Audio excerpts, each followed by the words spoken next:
Ako si Rudy Duterte. Kung gusto ninyong ayusin ang bayan natin, handa akong maglingkod.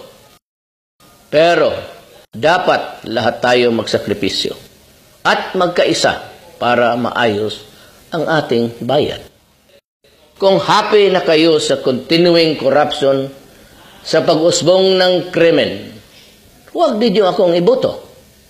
Kung happy na kayo sa mataas na presyo ng pagkain at kuryente, huwag ninyo akong iboto. Kung happy na kayo sa kulubot na traffic at lack of infrastructure, huwag ninyo akong iboto.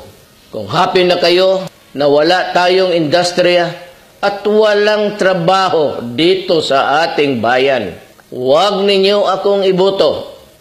Ngayon, kung gusto ninyong mangyari sa buong Pilipinas ang nagawa ko para sa mahal kong Davao, nakakalakad ang tao na walang takot, nakakatrabaho na walang takot, siguro naman sa tulong ninyong lahat, magagawa ko rin sa buong Pilipinas. Ako po si Rudy Duterte, isang Pilipino. It is my moral obligation to do what I can for the future of our country. Maraming salamat po.